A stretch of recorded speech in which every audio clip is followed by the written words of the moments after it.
Oke, Nabi Ayub ini alaihissalatu wassalam adalah nabi yang sangat terpuji ya. Karena dijadikan contoh dan tauladan di syukur dan sabarnya. Dua hal itu. Nabi Ayub ini bisa kita katakan raja di masyarakatnya. Beliau seorang pemimpin, selain nabi, orang kaya raya, tampan, istrinya cantik, anaknya itu ada 12 orang laki-laki, semuanya sempurna. Orang terkaya di negeri itu. Terbanyak gembalaan domba, sapi, unta. Kemudian punya perkebunan yang luar biasa. Dan orang yang uniknya, makin melimpah rezeki Allah, makin bersyukur. Dan Nabi Ayub itu punya ciri khas, gak pernah berhenti lidahnya berzikir. Lagi apa saja, lagi jalan, lagi duduk, berzikir aja terus. Akhirnya iblis dalam satu riwayat datang. Mengatakan kepada Allah, ya Allah, izinkan aku untuk mengganggu hambamu yang satu ini. Kan sebelum kita jauh membahas ini, ada istilah dalam agama Islam itu, mukhlis dan mukhlas. Pernah dengar gak? Kalau mukhlis itu orang yang ikhlas, kalau mukhlas itu orang yang diselamatkan. Makanya salah satu doa yang perlu kita baca kepada Allah adalah, ya Allah jadikan hambamu ini yang mukhlis dan mukhlas. Mukhlis itu maksudnya dia selalu ikhlas tulus dalam mengerjakan ibadah supaya diterima. Mukhlas itu yang Allah selamatkan. Memang setiap kali dia mau melanggar, Allah tahan dia, Allah selamatkan. Makanya nabi-nabi itu Allah mengatakan, innahu min ibadina mukhlasin. Dia adalah hamba-hamba kami yang mukhlas, yang kami selamatkan. Jadi para nabi-nabi itu, dia seperti kita manusia biasa. Ada gejolak juga mungkin melakukan pelanggaran, tapi Allah selamatkan.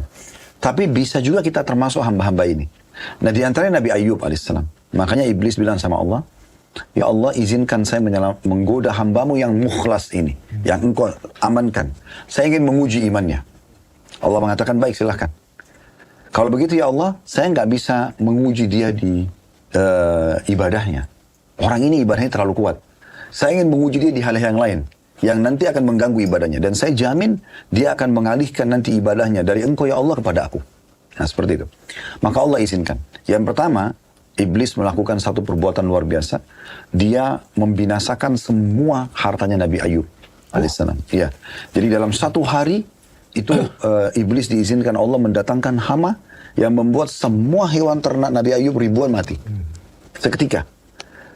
Kemudian habis semuanya. Kemudian perkebunannya pun dibakar oleh iblis hingga habis semuanya. Pak Ustaz, saya potong sedikit ya. Ini iblis minta izin dengan Allah. Dan ya. Allah mengizinkan. Ya, untuk menguji. Untuk menguji. Tentu masalah keberhasilan itu Allah karena membukakan bagi dia pintu. Bagaimana gini, dokter misalnya digoda iblis antara berzina dengan tidak berzina. Nanti kan kalau digoda, tergantung dokter nanti menerima atau tidak. Tapi di saat Allah mengizinkan syaitan itu untuk menggoda kita, berarti kan dia ada peluang untuk membisikkan. Oke. Ya. Berarti setan juga kalau misalnya melakukan kejahatan itu atas izin Allah juga ya? Semua iya, tetapi Allah sudah tahu orang ini memang akan memilih perbuatan itu. Iblis itu kan pada saat kita pernah bahas di Nabi Adam. Dia pada saat tidak mau sujud kepada Nabi Adam. Siapa yang goda dia? Sementara kita tahu selama ini yang menggoda manusia adalah iblis. Itu adalah dorongan dalam diri dia sendiri. Karena dalam jiwa manusia itu ada potensi berbuat baik, ada potensi berbuat buruk. Allah ciptakan ini agar kita diuji. Siapa yang mau ikuti bisikan baik, dorongan baik, siapa yang mau ikuti bisikan buruk. Nah seperti itu. Baik, jadi ringkas cerita sebenarnya Nabi Ayub alaihissalam ini digodalah.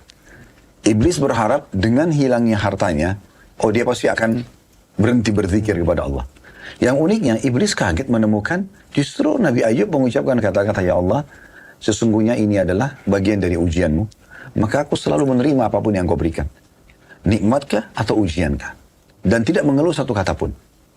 Iblis lalu mendatangkan ujian yang berbeda. Lalu anak-anak Nabi Ayub ini 12 orang sedang duduk di satu ruangan. Kebetulan Nabi Ayub punya 2 orang istri. Istri yang pertama yang duduk sama 12 anak laki-laki itu. Lagi makan, oleh iblis dirubuhin bangunannya. Karena dia dapat izin dari Allah nih gini. Dia rubuhin, meninggal semuanya. Jadi kebetulan yang tinggal sekarang Nabi Ayub sama istri yang keduanya. Oke. Yang kebetulan lagi di luar bangunan itu. Nabi Ayub pulang, meninggal semuanya. Nabi Ayub kubur mereka tanpa satu kata-kata keluhan pun. Dia cuma mengatakan alhamdulillah atas ujianmu, sebagaimana alhamdulillah atas nikmatmu. Udah, terus dia berzikir kepada Allah. Iblis kaget, belum ada orang yang seperti ini. Maka Nabi Ayub pun diuji lagi. Iblis datang lagi dengan menguji mendatangkan penyakit. ke dalam tubuh Nabi Ayub. Di kulit Nabi Ayub itu muncul seperti bisul. Sebagian ahli tafsir mengatakan inilah penyakit cacar pertama gitu. Ya, kena muncul seperti cacar. Ya. Tapi di saat itu orang masih belum tahu dan umumnya orang tahu ini menular. Nah udah, akhirnya semua masyarakat meninggalkan dia. Dan badannya pun mengecil. Tubuhnya yang tadinya tampan, kekar, semuanya jadi rusak. Jadi kurus, jadi sakit. Iblis berpikir inilah senjata yang terbaik untuk mengalahkan. Sudah hilang hartanya, hilang anak dan satu istrinya. Dia pun sakit. Ternyata Nabi Ayub masih mengatakan Alhamdulillah atas ujian win. Tidak ada keluhan. Setelah itu ditinggallah oleh semua orang. Tinggal Nabi Ayub sama istrinya ini. Dan istrinya ini sebagian riwayat ada yang menyebutkan bernama Rahmah. Si Ibu Rahmah ini menemani terus. Bersama-sama dengan Nabi Ayub alaihissalam. Sampai belasan tahun. Nabi Ayub tidak pernah sama sekali berkeluh kesah. Tapi untuk hidup mereka butuh. Maka istri Nabi Ayub kerja dengan masyarakat. Ya. Setelah dengan menutup wajahnya sehingga orang tidak tahu, lalu dari situ dia bawa pulang makanan buat dia sama Nabi Ayub. Begitulah ujian. Tapi mereka tetap laluin. Sampai satu waktu ketahuan oleh sebagian orang, oh ini istri Nabi Ayub. Nabi Ayub itu penyakitan, nanti takut menular. Jadi mereka mulai menolak. Sudah kehabisan bekal, maka istri Nabi Ayub akhirnya mengambil keputusan untuk menjual rambutnya. Kemudian dia punya rambut yang panjang, kemudian di pasar itu ada dijual tali yang dipakai untuk jadi kekangan, yang dirajut untuk perlengkapan-perlengkapan tas dan segala macam. Maka istri Nabi Ayub mencukur rambutnya, kemudian dia menjualnya. Laku, dipakailah makan. Terus masih hanya habis, dijual lagi sisa rambut yang ada, karena dihabisin semua rambutnya. Setelah selesai, Nabi Ayub akhirnya tidak tanya juga dari mana, karena dia bekerja sama masyarakat kan.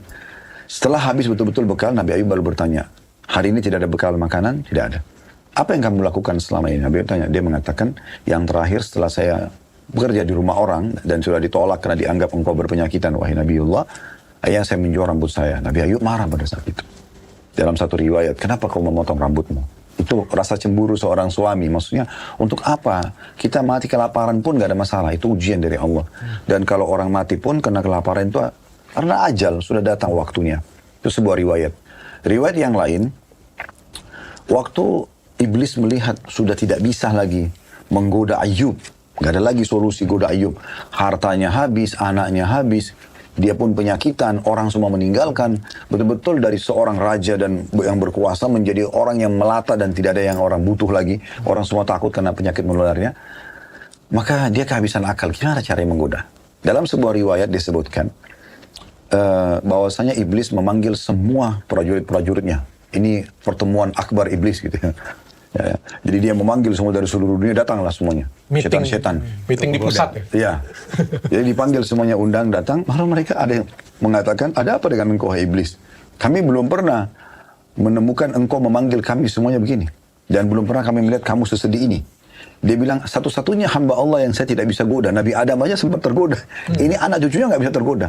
Saya udah habisin hartanya. Saya udah bunuh anak-anaknya. Saya sudah kasih penyakit di tubuhnya. Tetap aja dia berzikir dan bersyukur. Malah sekarang dia dapat pahala doa. Dua ini. Dia sudah bersyukur, dia sabar lagi. Ini dua-duanya pahalanya besar gitu. Sampai ulama bersisi pendapat, mana yang lebih baik? Orang kaya bersyukur atau orang miskin bersabar? Ini karena besarnya pahala, syukur dan sabar gitu. Akhirnya mereka mengatakan, ada satu pengikutnya iblis mengatakan, bagaimana dulu waktu Anda menggoda Adam?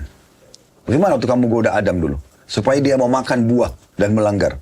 Ada sebuah riwayat yang menyebutkan, Nabi Adam itu waktu pertama dibisikin iblis untuk makan buah, dia nggak mau.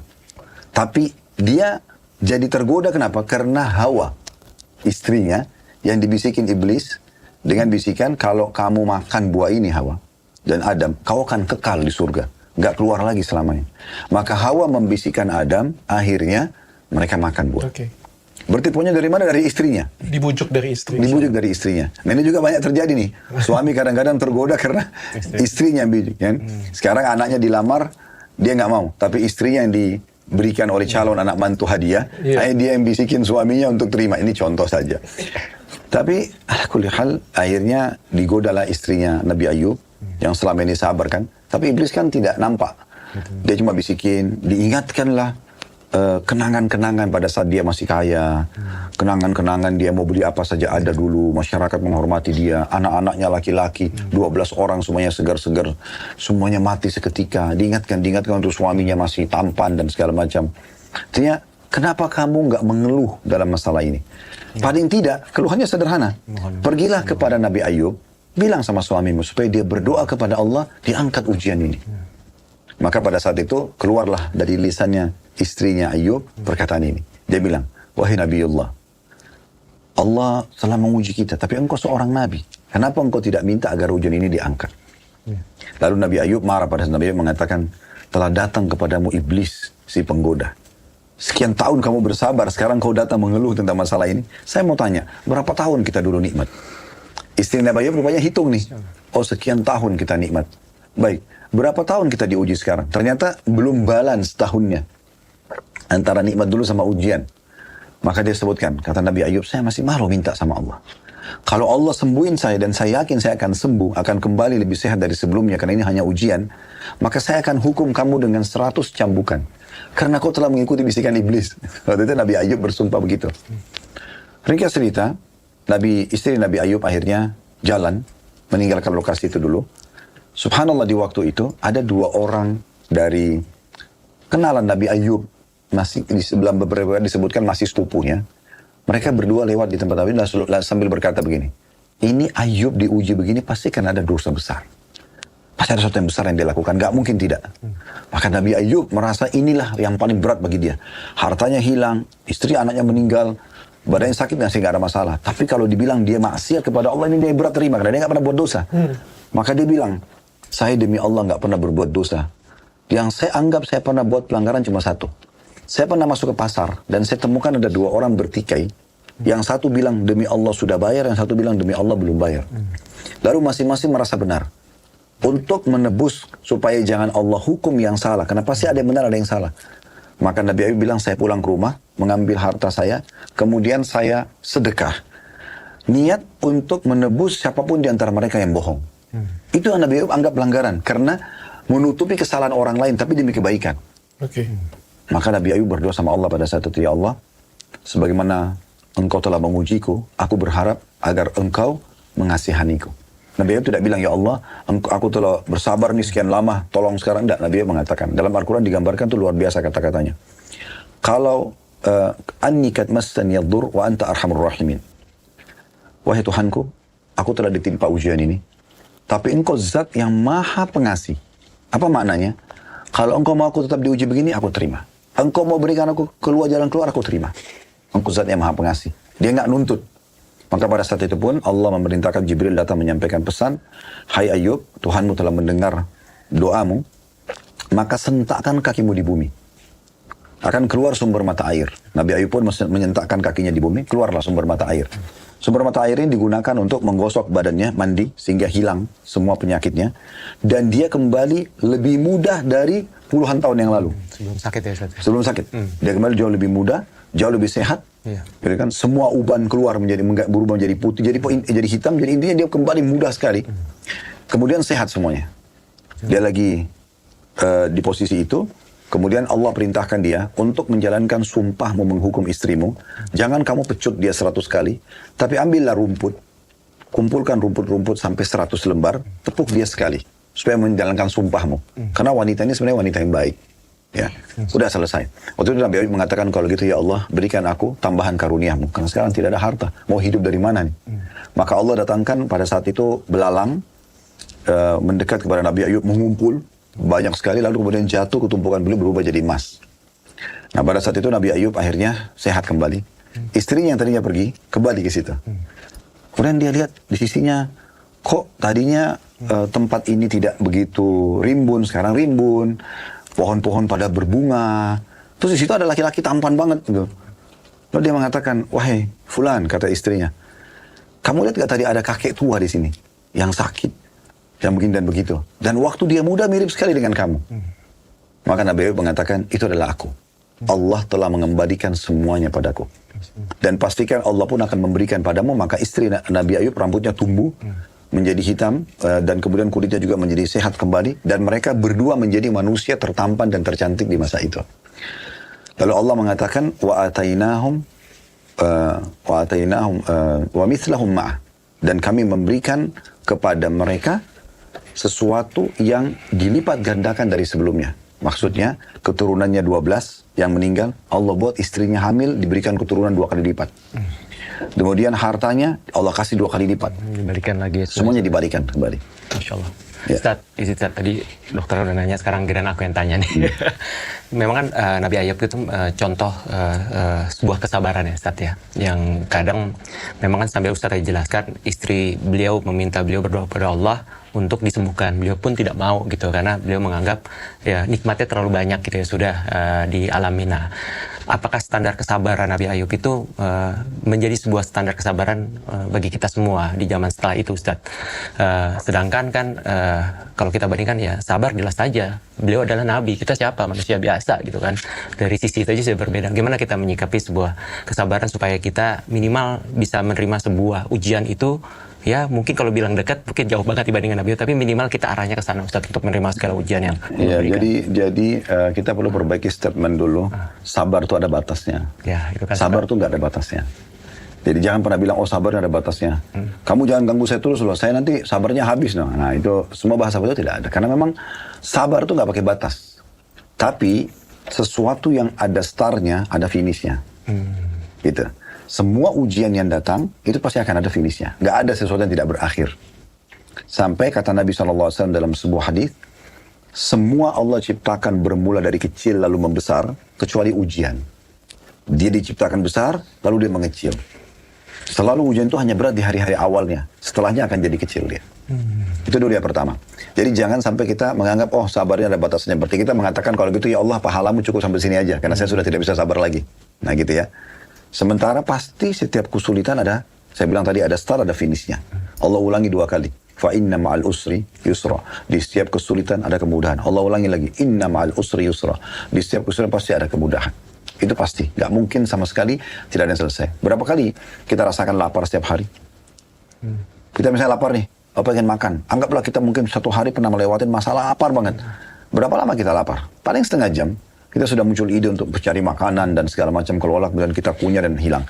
Dan setelah kita diuji setengah jam lapar, berapa lama kita kenyang? Kita bisa kenyang setelahnya 5-6 jam, 7-8 jam. Bahkan mungkin sekali makan bisa seharian kita nggak lapar. Berarti ujian itu cuma datang memang sedikit dan nikmatnya terlalu besar sesudahnya. Oke. Pasti begitu. Ya. Nah ini poin yang harus kita pahami dulu. Yang kedua, memang nabi-nabi ini diutus untuk suri tauladan. Kita nggak bisa bilang, dia kan Nabi. Nabi juga manusia biasa kayak kita. Kita harusnya belajar dari mereka. Mau sempurna dari mereka. Sekarang kalau bukan dari Nabi-Nabi, dari siapa kita akan belajar? Karena memang tadi saya bilang, true historinya manusia, dan bahkan kesempurnaan mereka itu dari Nabi-Nabi. Ingat Dr. Richard, kita pernah singgung waktu Nabi Adam. Banyak kan orang menggambarkan manusia purbakala. Tidak pakai baju, gitu kan. Masih pakai pentungan. Padahal kalau kita lihat ayat Al-Quran menggambarkan Nabi Adam, ini manusia yang paling tampan, paling sempurna, paling pintar Nabi Adam. Jadi manusia itu turun di muka bumi bukan bodoh.